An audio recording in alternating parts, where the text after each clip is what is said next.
O guardians of the watchtower of the east, I, Ishtar, high priestess and witch, do summon and stir thee. I command thy presence at this our meeting, to guard over our circle and to witness our rites. Witchcraft is the fastest growing offshoot of paganism and neo-paganism today. Hundreds of thousands of children and teenagers are joining its ranks according to reports from an ever-increasing number of pagan websites.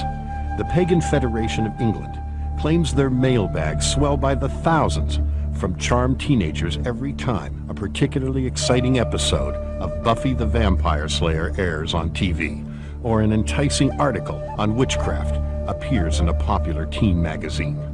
Witchcraft, or Wicca as it is known, believes in revering the mother goddess, the global environment, feminist practices, and nature. The holy reed or rule, do what you want as long as it harms no one, is Wicca's most appealing draw, encouraging its adherents to indulge in self-gratification and self-centeredness, while allowing morals to shift at will. Wicca teaches there is no absolute truth or sin, and replaces the patriarchal male creator god of the Bible with a belief in both male and female gods. Most pagans and witches believe they must communicate with supernatural spirits, which they refer to as forces of nature, in order to receive wisdom and power for magical skills.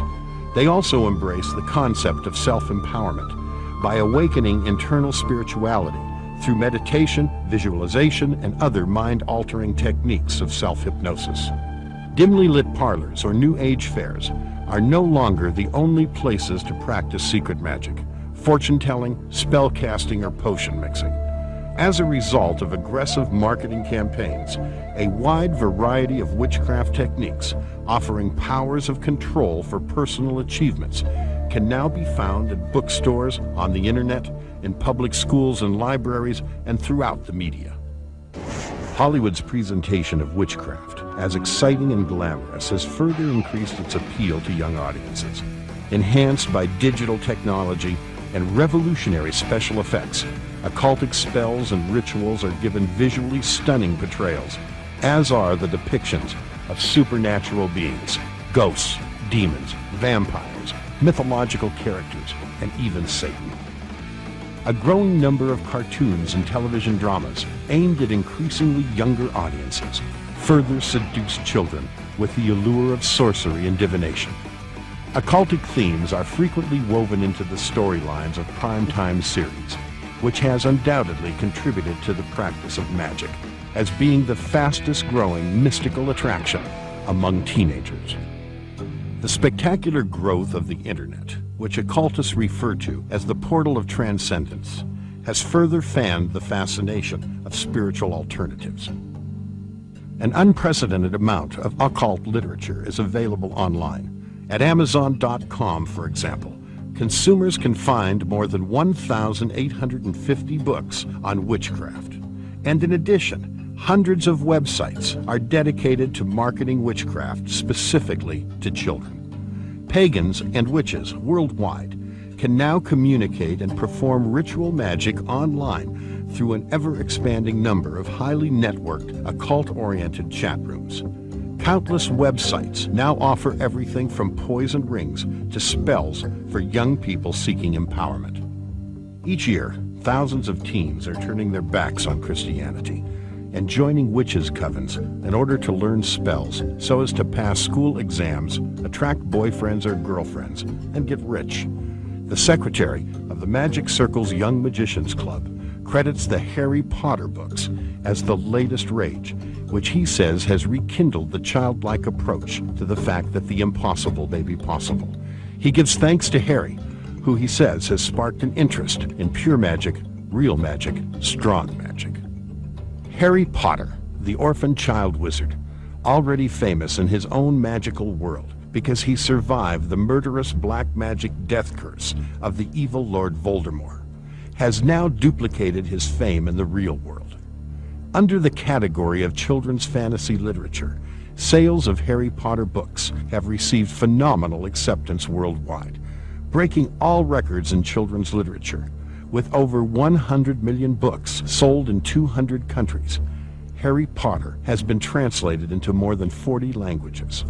A massive global marketing campaign, partnered by Warner Brothers, Mattel, and Coca-Cola, guarantees that the Harry Potter image will be kept before the public for years to come, through films, toys, video games, and every type of merchandising product imaginable. According to a U.S. Consumer Research Survey, over half of all children between the ages of 6 and 17 have read at least one Harry Potter book, with thousands reporting multiple readings of all of the books. These volumes range anywhere from 309 to 734 pages. While many parents are thrilled by the prospect of their children taking an interest in reading, other parents and educators view Harry Potter as the latest tool being used to disciple children into the darkest aspects of black magic. Through Harry Potter books and audios, children as young as kindergarten age are being introduced to human sacrifice, the sucking of blood from dead animals, and possession by spirit beings. Set in England, the Harry Potter story begins on Halloween night, with the murder of Harry's parents by the evil Lord Voldemort. Through the sacrificial goddess magic of his mother's love, baby Harry is saved, and his blood is given magical powers. Unable to kill Harry in revenge, Voldemort sears a death curse of a lightning bolt on Harry's forehead. In the real world, thousands of young fans demonstrate their allegiance to Harry by taking the mark of the lightning bolt on their own foreheads.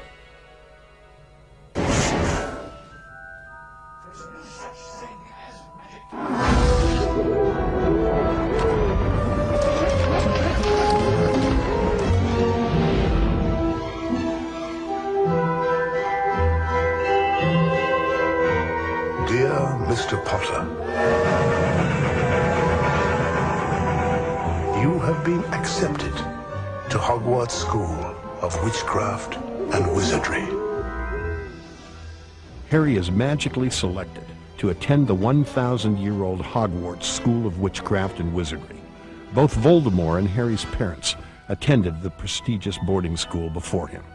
All of Hogwarts' teachers are practicing occultists and instruct their students in the proper use of magic tools, spells, and rituals. Headmaster Albus Dumbledore owns a phoenix, the powerful mythological bird, the symbol of resurrection. The magical wands of both Harry and Voldemort share the same power, which is a tail feather from Dumbledore's phoenix. Therefore, in the world of Harry Potter, the power source of Harry's so-called good magic and Voldemort's evil magic is one and the same. The question is, should parents be concerned that the alluring power behind witchcraft is being made to look innocent and is being targeted towards their children through the Harry Potter phenomenon?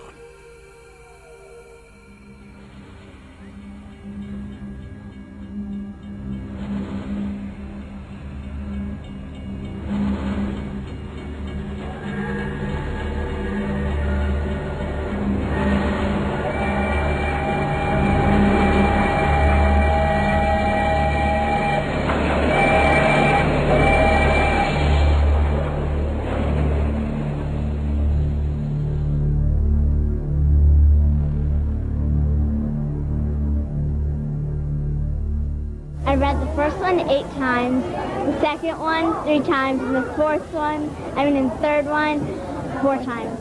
So does the hubbub over Harry Potter seem outlandish, or do parents have a real argument here? Well, joining us now from Columbia, South Carolina is Steve Mounts. He is a parent who has expressed concerns about the book's use at schools. Also joining us is Jennifer James from Watertown, Massachusetts. She is a children's book buyer for Wordsworth Books. All right, Mr. Mounts, let me start with you. These are #1 books on the bestsellers list, winner of the National Book Award in the UK. Kids love them. So what do you find particularly objectionable about these books? The thing that we found, my wife and I found objectionable, was it was being read aloud to our son in his class. And there were things that we believe had a religious connotation to them. Witchcraft, Wicca, which the Supreme Court has now said is a religion. The IRS has given it religious status. The military's got Wicca chaplains. And we just wanted an opportunity to find out, is this religion being taught in our son's class? Now, you went before the South Carolina Board of Education earlier this week. What are you asking the board to do? We asked them to review the book for religious content, for violence. In this post-Columbine era that we're living in, we felt like with kids living out their fantasies, this book may have potential for that. Jennifer James, let me go to you now. What do you like about the Harry Potter books? What value do they have, do you think? I think they're some of the greatest books written for children. They're full of adventure and fantasy, and every kid loves them. All right, well, let's take a look at a couple of passages from the book here. This is from Book 1. See what I have become, the Fae said, mere shadow and vapor. I have form only when I can share another's body. But there have always been those willing to let me into their hearts and minds. Unicorn blood has strengthened me these past weeks. Yikes, unicorn blood? Jennifer, you hear that and you think, well, maybe Mr. Mounts has a point here. I think it's just fantasy. It's a book. It's not reality, and I think children can make the difference. They can draw the line. Well, Steve, that's a good point. Don't you think that 4th and 5th graders are smart enough to be able to distinguish? Don't you think your son knows the difference between fantasy and reality? He'd probably have a hard time finding a unicorn in South Carolina, but most of the time when we have police reports of the occult or witchcraft, it always involves an animal sacrifice. So if they can't find a unicorn, they're perfectly willing to take a dog, a cat, a goat, or anything else they can get their hands on. Well, Steve, the author says these are moral books, and I want to play some sound from when she was on the Today Show yesterday, if we can roll that. Do we have that? I made a very conscious decision right at the beginning that I was writing about someone evil, and I wasn't going to tell a lie. I wasn't going to pretend that an evil person is a cardboard cutout and no one really gets hurt. Okay, if you're writing about evil, I think you genuinely have a responsibility to show what that means. And that's why I'm writing them the way I'm writing them. I think they're quite, well, actually, I think they're very moral books. Steve Mounts, there seems to be some merit in what she just said. How can you argue with that? I think the merit in what she said was they are evil books. I think parents can make a decision on whether they want their children to read these books. She was, by the way, responding to a quote that my wife had given before the school board about the books being violent, and I applaud her for saying they were violent. So apparently there's no disagreement on that. Jennifer James, you are a children's book buyer at the bookstore. Are you finding this to be a real phenomenon at your store, these books? Yes, we've never seen anything like it. It's unbelievable, and we're all very happy. Right. Well, what makes you happiest about it? Is it the sales, or is it the fact that kids are really loving to read now? The children run into the store, want to buy the book, and sit down and start reading it before they leave the store. Mm.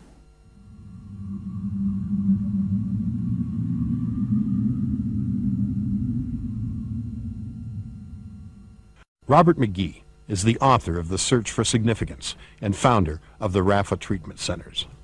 There are those who defend the Harry Potter books by saying they're just fantasy. And so when people object to these books, they're made to look like fools, because the people say, how can you object to these books? They're just fantasy. But that line of reasoning would tell you that you could include in fantasy any violence, pornography, whatever you wanted, and still defend those books by that very same statement. As an expert in world religions, noted cult and occult researcher Carol Matriciana has authored the best-selling books Gods of the New Age and The Evolution Conspiracy, and has written and produced numerous videos for Jeremiah Films. Many argue that Harry Potter is just merely children's fantasy, and therefore it's harmless. The lie about this is that witchcraft is reality.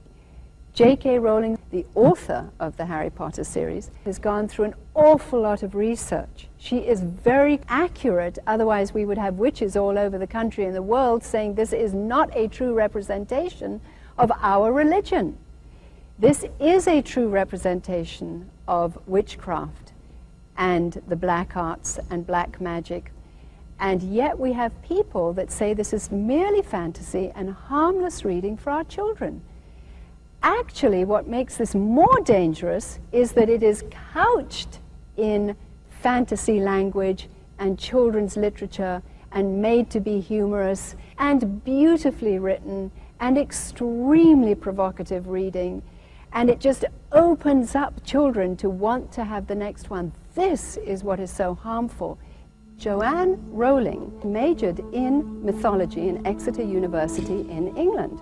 She has borrowed not only from pagan religions, Celtic religions, the religions of the Druids, witchcraft, Satanism, a lot of the spells, the incantations, the philosophy behind the mythology and the religions is being put into Harry Potter's books. Yes, Harry Potter may be fictional, but there is a lot of religious teaching in symbols that perhaps the reader doesn't always pick out.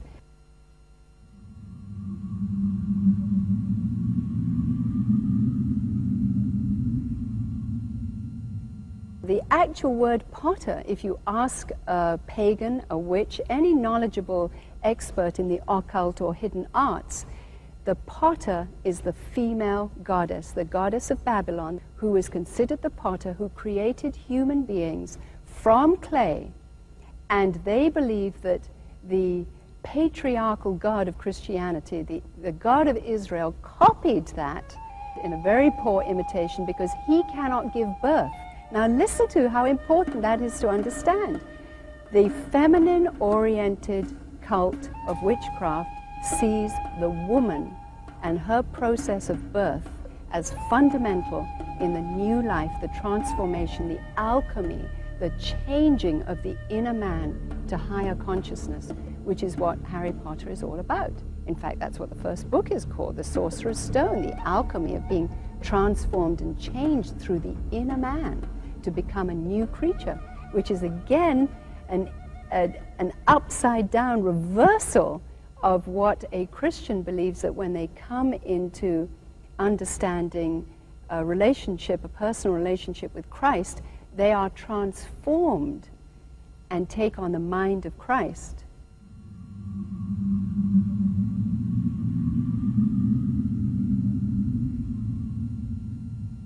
The concept of fertility-based cults, feminine-oriented cults such as witchcraft, is the concept that the new birth can take place inside. Through meditation, you have inner transformation, inner wisdom, inner knowledge. And all this is done through concentration, visualization, all through Harry's books. Hermione and others say, concentrate, Harry. If you concentrate hard enough, you can have what you want.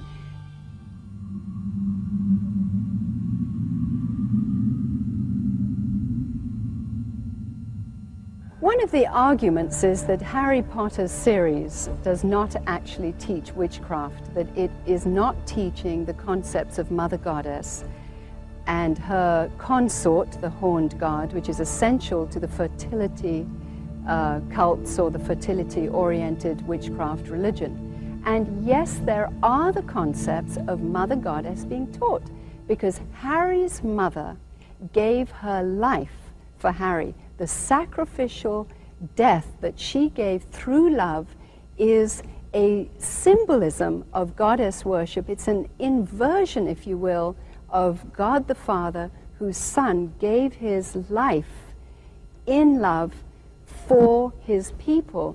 Now, the concept of teaching Mother Goddess is very, very important. Harry's mother gave her life for Harry so that he should be saved. And through this love sacrifice, Harry was protected from death.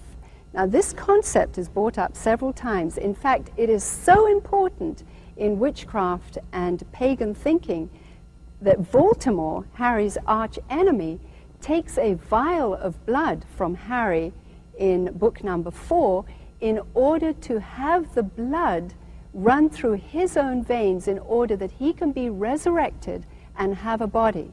That is how powerful the blood sacrifice is.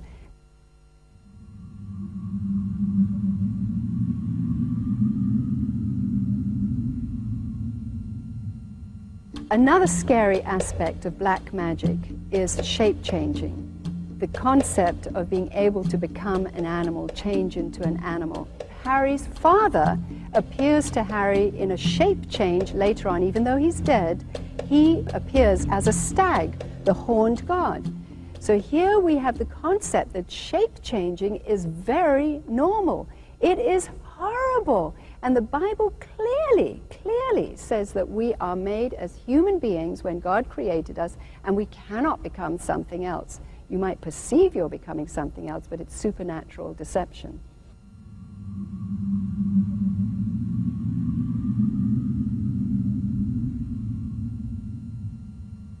The evil Lord Voldemort also went to Hogwarts School of Witchcraft and Wizardry with Harry's parents. And we're not awfully sure what the reasons are, but for perhaps jealousy, because Harry's parents represented practicing the white side or the good side of magic. Voldemort, at the birth of Harry, wanted to kill Harry and Harry's parents. But somehow in this horrible battle, some of Voldemort's powers came to Harry, and Harry got a death curse, a bolt of lightning, on his forehead as a mark of the curse from Voldemort. Also, another interesting thing happened. Harry also acquired a power that he was able to talk to snakes, which is the same gift that the evil Lord Voldemort has. There is a connection with the talking snakes. Voldemort always represented as a snake, and by the way, both of them, Harry and Voldemort, share the power of the phoenix tail in their wand, and the phoenix, again, is a symbol of resurrection.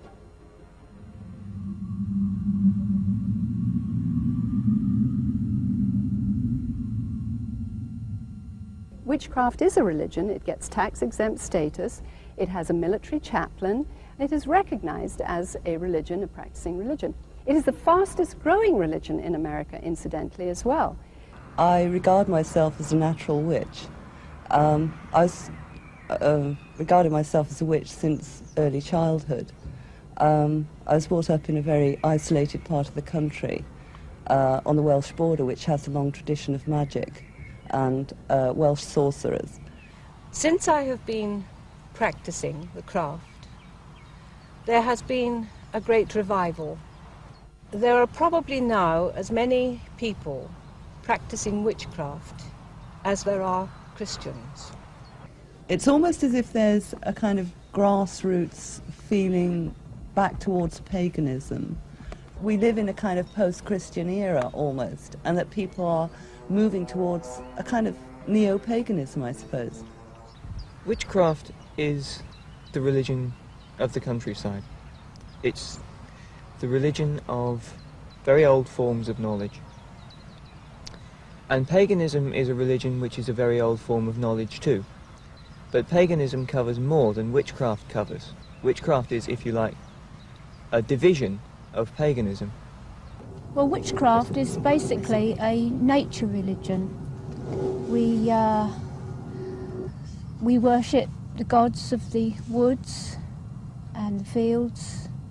Those who practice witchcraft choose to believe there is no Satan and therefore no evil spirits. Yet they report experiencing spiritual powers from which they receive their power. Refusing to label these powers evil, they choose to believe their origin is either from nature or natural from within, but neutral. When I was a child, I was very aware of nature spirits, those which are called diva or local gods. We learn as practicing witches to tap into forces of nature and to actually, if you like, send out a speller or an invocation in a very powerful way. The primary offer of witchcraft is power, a very seductive power. One day, a young 18-year-old girl came to see me.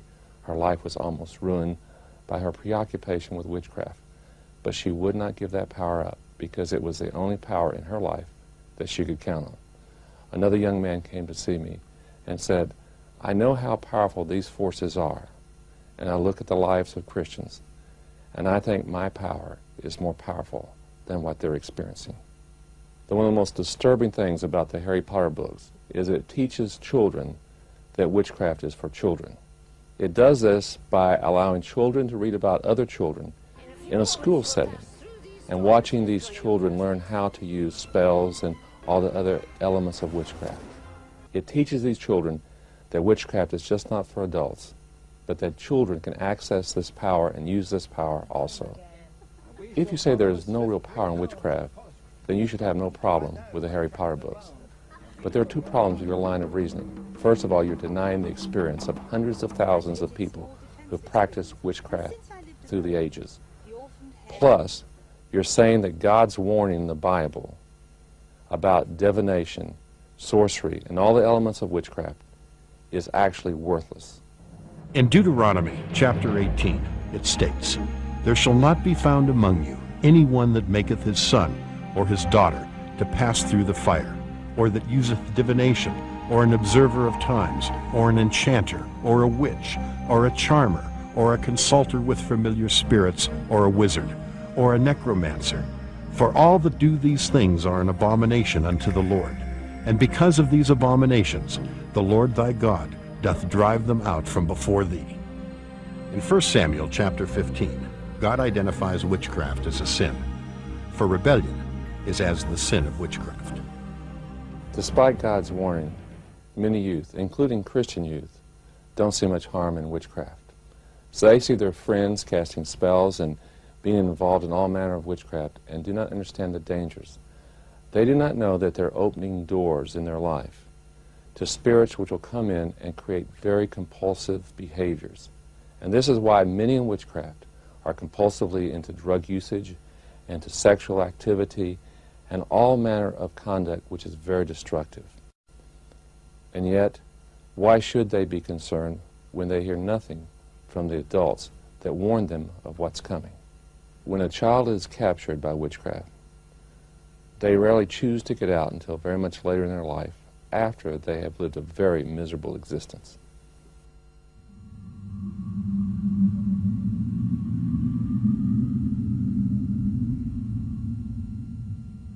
The giant introduces Harry to the paraphernalia of witchcraft that Harry is going to now use in his boarding school, Hogwarts.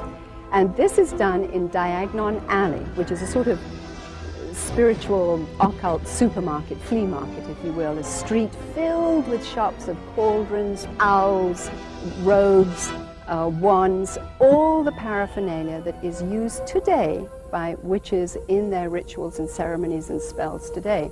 So the reader is vicariously introduced to the tools of the trade that form the basis of the religion of witchcraft.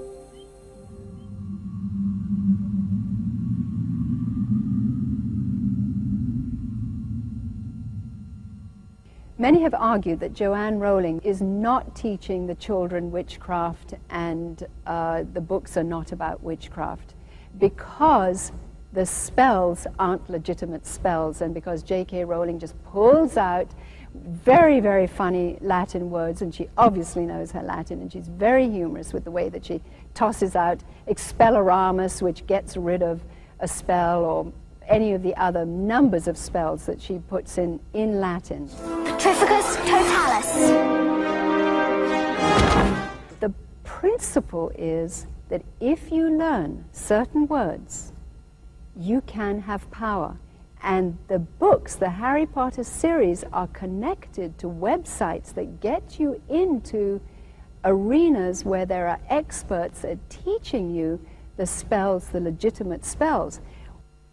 What the reader is being introduced into in Harry is that there is legitimacy in rituals and spells, which are a sort of another word, let's say, of repetitive prayers, as Jesus said in Matthew, that don't be like the Gentiles and the pagans that just repeat their prayers for what they want. Queen of heaven, Queen of hell, horned hunter of the night, lend your power unto our spell, and work our will by magic right.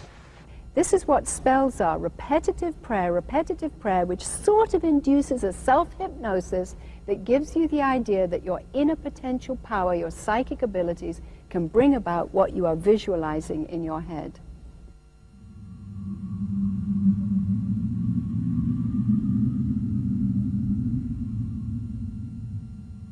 While love spells probably isn't the focus of Harry's books right at the moment, because he's 11, 12, 13. In book 4 there is a sort of beginning of a relationship that Harry is involved in, a sort of affectionate opposite sex thing. But love spells are very, very, very important in witchcraft. In fact, because it is a fertility cult, the concept, the focus in on sex and cosmic union for power is one of the important aspects of witchcraft. So it is no wonder that many, many teenagers are being lured into witchcraft through, in a sense, the magic of love. They want the boy they want, or they want the girl they want, and so they get involved in spells. And the websites are also pushing the fact of teaching children love spells. As above, so below. Then, of course, Hollywood glamorizes the whole concept, and through this film, The Craft, you can see that here where the girl wants to have her boy, she gets involved in this ceremony, very powerful ceremony, calling down the love spirits, and, of course, she gets the boy she wants, and he doesn't know what is happening and why he is being seduced, in a sense, through his spirit, how this happened, but there it is, again, showing that spells work.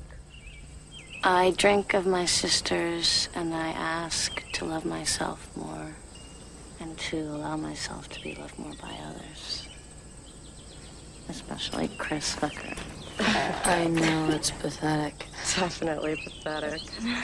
Well, it's just that, you know, I can't stop thinking about you, and I don't know why, but I think I love you. And I've never loved anyone before, except, well, maybe my mom, and well, this little puppy that I had when I was little. I think you should go home, Chris. No, Sarah, wait, please, Sarah, please. Look, I don't know what's happening to me. I can't eat. I can't sleep. Can I help you? No, nobody can help me.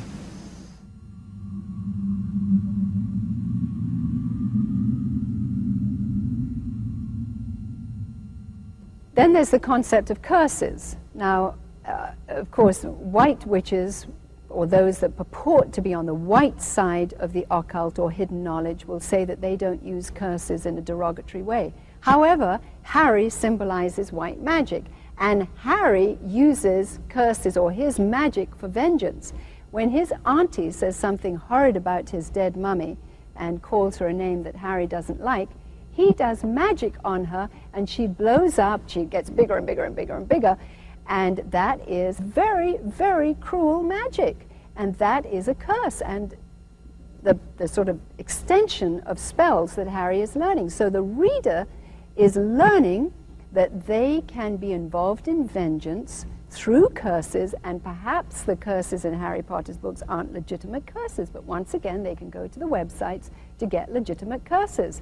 But the point is that here is a practice that God finds so distasteful, because he says that vengeance is mine, and we are not to retaliate and cause poison through curses to our enemies. Harry Potter isn't the only book that's going on and on teaching the readers that curses have power. Hollywood also is showing us that curses have power. There's this graphic scene in The Craft that shows that a girl has upset another girl, and so there's a little braiding in the scene here that she wants to put a curse on her through her hair falling out, and through the power of the curse and the rituals and whatever words are used, the hair falls out, and this girl is screaming and writhing and says she doesn't know what's happened, and of course she has no idea of the curse, but what's being told to the viewer is that there is power in curses, there is power in magic.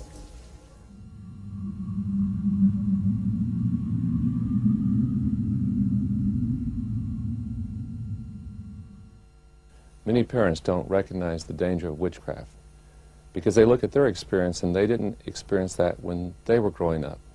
They relegate witchcraft to Africa or some foreign country. They don't know how pervasive it is today in the youth culture. I know a 9-year-old girl in a Christian school who said, "I love Harry Potter. I've always wanted to be a witch. I want to have the same power he has." The daughter of a pastor wakes up at night dreaming of being able to use the same powers as Harry. She's grown up in the church. She even witnesses to people who are in Wicca, but does not recognize what she's dreaming about is to actually use demonic power. I had a young youth pastor tell me recently about a girl who came to be part of his youth group, but she was also part of Wicca. She began recruiting children out of his youth group. He wasn't aware that those in Wicca take great joy out of seducing Christian children into Wicca. But Christian children are usually easy prey, for they don't understand witchcraft or what to look out for. Why has God warned us of witchcraft? He knows the dangers. He knows the spirits behind witchcraft. He knows they're out to kill, destroy, and rob people of their life. He knows that those who use the power of witchcraft have opened themselves up to these powers to come into them and to control them. And when they open themselves up to these spirits, they find themselves doing obsessive compulsive things such as drugs and sex and alcohol and many other destructive and violent activities. It's interesting that on the one hand they sought this power to have control, and in the end they've lost control of themselves.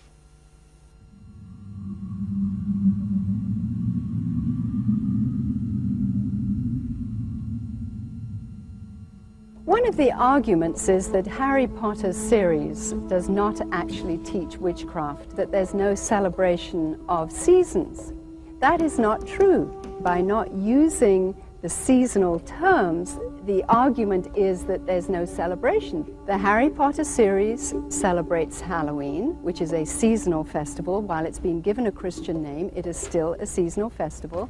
In fact, at Halloween time, there are deaths and murders and bloodshed, and Halloween is considered a very important time to have blood sacrifice. So here we see very terrifying elements of the dark side of seasonal worship in Harry Potter, lightened up, given a frivolity, called to the Christian holidays, so it covers for the seasonal holidays. I can't really say when I became interested in Wicca, because it's always been part of me, part of my roots. I love Halloween. I think I'm a very autumn person. We dress up the house with cobwebs and so on, and we cast a circle, and we have a smoky cauldron, and we all scry, which means do clairvoyance, into the smoke which comes out of the cauldron. And we open the gates of the underworld. And if any spirits want to come forward and speak, we listen to them. My first initiation, when I became first degree, was on Halloween. And I felt very, very much in tune with the God.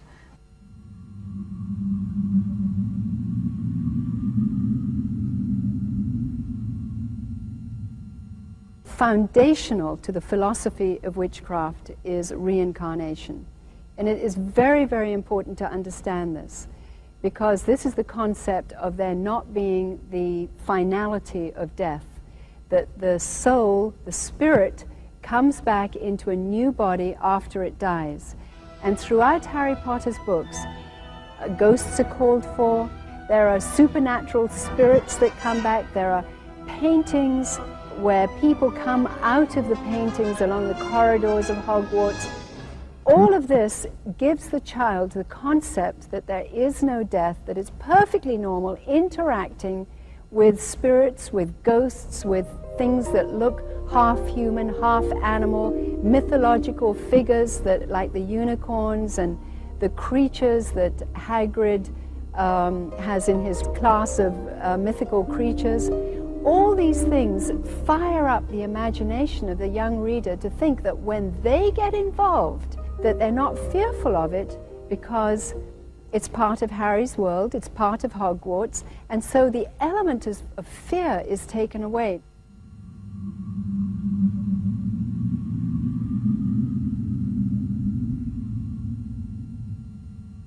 Those who say that Harry Potter's books do not teach witchcraft don't understand that one of the essentials of witchcraft is that there is no good or evil. There is no right or wrong. It is as you perceive it. So there's a sort of relativism that in your situation, if you do one thing, or in my situation, if I do a different thing, we're both doing the right thing, even if it's wrong. There are no absolutes. It's based on the concept of evolution, that everything is developing. And as we are taught the concept of evolution, which again is synonymous with reincarnation and things are developing, so we get that there is no absolutes. There is no right, there is no wrong. In fact, throughout the books, Harry is rewarded when he deliberately lies or deliberately does something wrong. instead of the teachers expelling him, which Harry thinks he's going to be expelled for something he did wrong, he is rewarded. So when he goes onto a broomstick, when his teacher tells him not to go onto the broomstick, and he does in defiance, he is rewarded for disobedience by being put onto the Quidditch team. It doesn't matter what this little boy does that's wrong, he's rewarded for it. In fact, Hermione wants so much to be the friend of Ron and Harry. Well, Hermione is a goody-goody two-shoes, and throughout the earlier parts of the books, she is considered by Ron and Harry to be somebody that they don't want to be with. However, she lies to protect them. And this lie changes them, and the reward is that she becomes one of the trio and the team. So this kind of shifting situational ethics, non-absolutism, relativism is so contrary to the biblical concept of God as a God of truth, a God of right, a God of justice, and here is the bottom line of witchcraft being taught through the Harry Potter books, and it is part of a religious philosophy.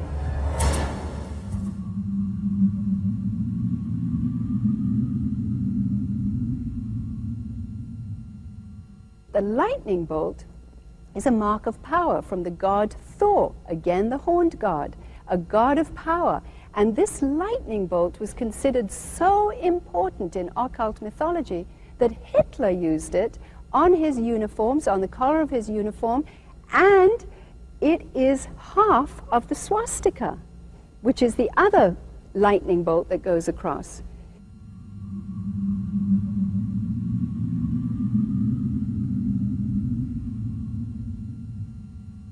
You go to any feminine-oriented cult, ask a witch what the significance of the broom is. It's a phallic symbol, and it's very important in feminine-oriented cult worship. And the concept of being on a broom and riding is so that you can be moved into an astral projected state, into another dimension, to be able to have deeper powers. Good afternoon, class. Welcome to your first flying lesson. Stick your right hand over the broom and say up. Wow. Mr. Longbottom, exactly where do you think you're... The same with the pointed hat, which again is a phallic symbol in occult reasoning. So all these symbols that are there of the brooms, the pointed hat of the witches, the unicorn, that is all part of witchcraft and occult symbology of the fertility cults.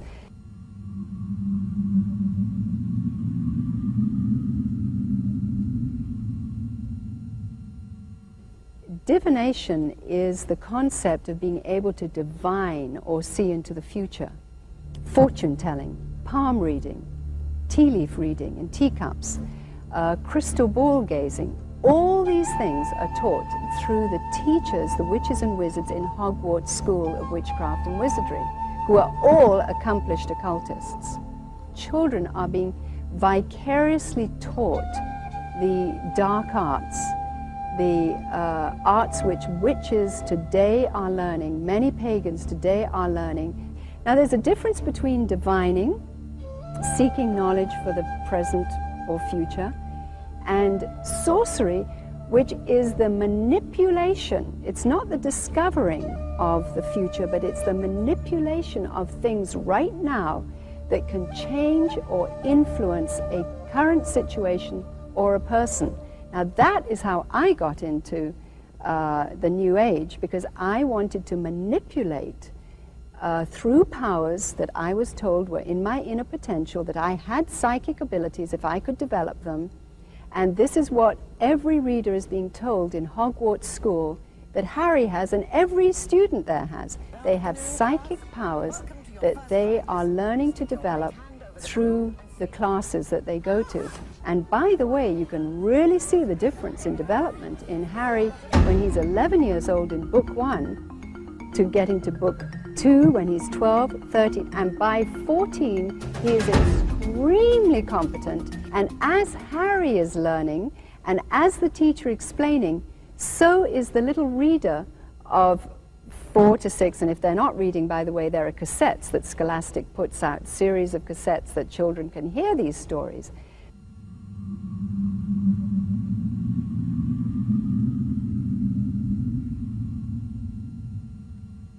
Many of the parents that I talked to said that there was absolutely no trouble with Harry in the sense of that they, as children, had read Alice in Wonderland or Sleeping Beauty, and even many Christians say that having read C.S. Lewis, who also talks about witches, that these things, witchcraft has not influenced them today, and they are not proponents of witchcraft.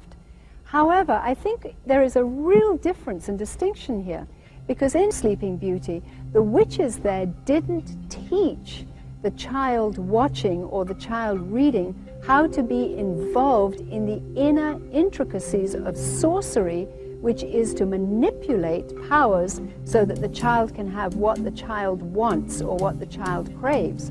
So these people that, yes, they saw witchcraft, they saw that it was bad, as in C.S. Lewis, who clearly defines it within a biblical worldview. We knew they were evil, and we were not, in a sense, infatuated or fascinated by their philosophy.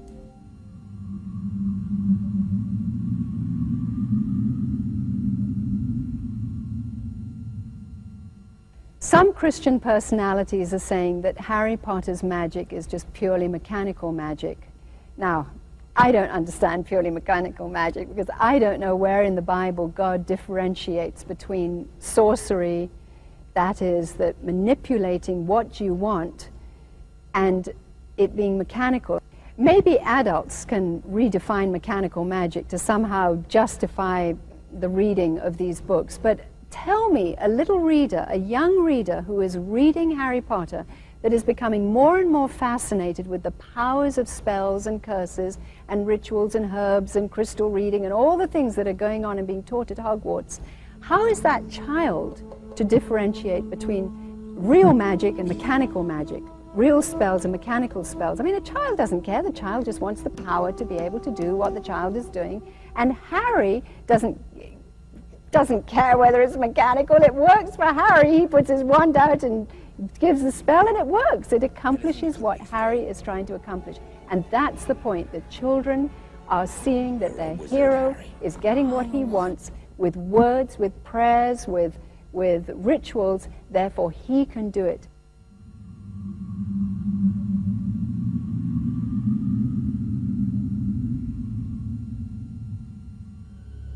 My deepest concerns and fears about Harry Potter is the teaching of the dark arts, the blackest of magic, that, quite frankly, I didn't even get into in all my years of New Age because I was so scared of it. And yet here, it is graphically explained to young children how to be able to fight the dark arts, to defend yourself against the dark arts through an actual class called the Defense Against the Dark Arts by a black occultist. And in each of the books, the dark teacher changes, because in one case he's killed, and because he's possessed by Voldemort the snake. So that, just to let you know, if you're possessed by a snake and the snake leaves you, you are dead meat. And that is the blackest side of occultism there is. And that is the teacher that is teaching Defense Against the Dark Arts. So here are the children and the readers, Harry Potter and all his teammates in the schools, and the children that are reading the Harry Potter books, being introduced to the darkest and black arts that even disciples of witchcraft would be fearful of getting involved in. And then they're told that through their imagination, through stronger concentration, through stronger self-hypnosis, through their own power within themselves, which is being taught by the witches and wizards, they can defend themselves against the dark arts. And there are several very scary situations where the bog arts, as they're called, these horrible things that children fear, and you're told to think of anything that you fear, conjure it up, bring it to yourself, and then be able to fight it. This is a very, very scary thing to teach children.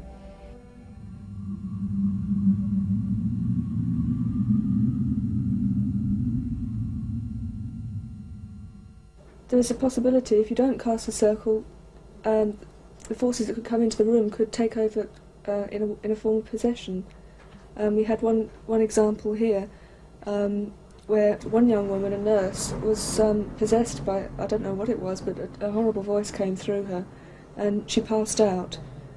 Hail to the guardians of the watchtowers of the east, the powers of air and invention. Hear me! Us. Hear us! Hail to the guardians of the watchtowers of the south, powers of fire and feeling. Hear us! Hail to the guardians of the watchtowers of the west, powers of water and intuition. Hear us! Hail to the guardians of the watchtowers of the north by the powers of mother and earth. Hear us. Aid us in our magical working on this May's Eve. Serpent of old, ruler of deep, guardian of the bitter sea, show us your glory. Show us your power. We pray of thee. We pray of thee. We invoke thee.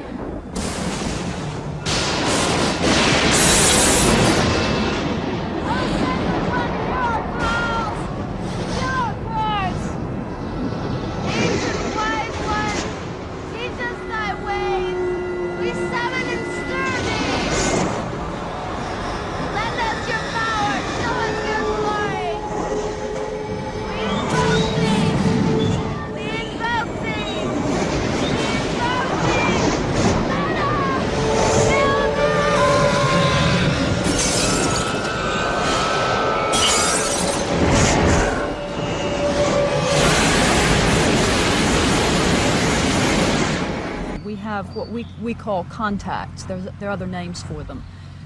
They are beings, that's the easy thing to call them, which can be people who have lived on the earth, or they can be God forms. They become almost as real as the people standing next to you. And whoever else you call doesn't actually materialize. You can't see them in the physical sense, but mentally you know that they are there. You can see them in your mind's eye.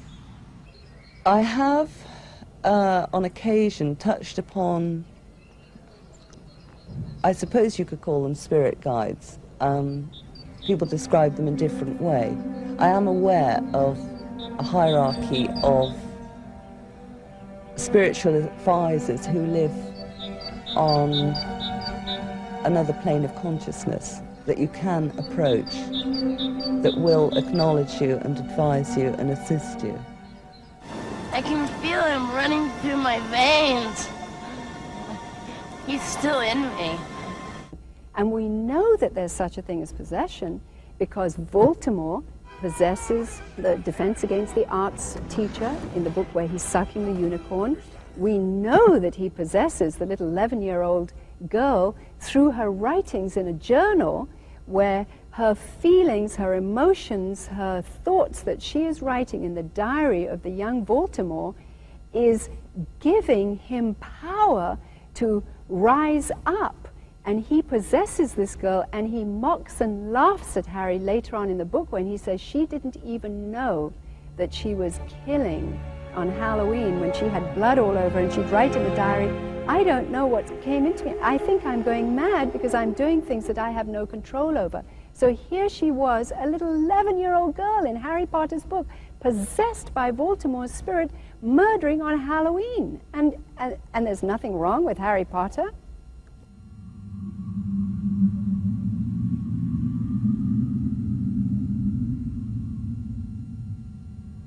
As the largest publisher of children's books in the world, Scholastic Inc., the U.S. publisher of the Harry Potter series, supplies nearly every public school in America with its products, thereby reaching more than 32 million children each year. In the last 2 decades, Scholastic has been producing more and more materials featuring witchcraft, graphic horror, supernaturalism, and spiritism. Scholastic eagerly secured the publishing rights to Harry Potter, which far surpassed the popularity of its predecessor, the occultic-themed shock fiction book and video series, Goosebumps. As a supplier of teaching materials to American schools for over 80 years, Scholastic used its unrivaled position in the educational system to flood classrooms and libraries with Harry Potter books. recommending that teachers read them aloud in class. Scholastic's 35 school-based magazines, published for grades K through 12, tirelessly markets the Potter books to students, while its award-winning website helps integrate Harry Potter materials into classroom activities. Scholastic pride themselves in supporting educators by networking resources through their revolutionary online curriculum systems. While the reading of Bible-based material is banned in American schools, the religion of witchcraft, repackaged through Harry Potter, is given honorable status and a strategic position. So here we have this religion introduced into the public school system through the Harry Potter books, through Scholastic Inc., the publishers, who supplies this literature to schools. And by the way, there are lots of teaching guides. For instance, there's Elizabeth Schaeffer has written a Beecham's Handbook on how to understand Harry, and goes into the symbolism of Harry, the mythology of Harry, which is all based on real mythology. And in Elizabeth Schaeffer's book, she encourages the student to go to actual Wiccan, the websites of the Celts, Druids, pagans, witches, the witch voice. These websites are being given credibility through the public school system. She also went into undermining the Bible, choosing Christian mystics that did not find the Bible the infallible Word of God, and her arguments were anti-Christian and anti-biblical. Now, when I tapped into some of the web pages that Elizabeth Schaeffer recommended we go to, and from her site where she introduces, for instance, going to the Witch's Voice, as I started going into these sites, I actually got email back thanking me for being interested in witchcraft and introducing me to basic 101s in witchcraft by practicing witches from the Witch's Voice, a website that is used by witches today. The bridges were so clearly seen by me that, okay, the child is introduced to what is called fantasy literature in the school system, supported by taxpayer money. It is a religion being taught through Harry Potter, and the reading materials and tools that are supporting further in-depth discovery are taking you to websites that are further fascinating you with a Wiccan philosophical worldview.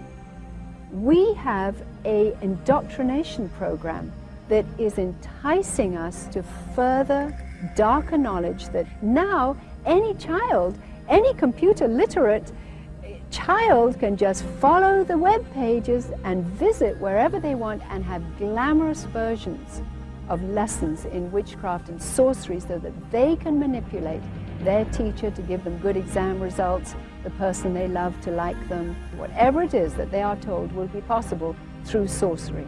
J.K. Rowling, the author of the Harry Potter series, admitted that she got many, many requests for children that wanted to attend Hogwarts School of Witchcraft and Wizardry. And we know from books that are out there and interviews with children that they really wonder at night while they're laying awake if there is a Hogwarts that they can go to. If you go to the Warner Brothers site, they ask you to enlist into Hogwarts. Well, there are sites out there that are pulling in your children who are interested in learning more in various different schools of witchcraft and wizardry.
I want you to obtain this video and share it with your friends, your grandchildren, your children.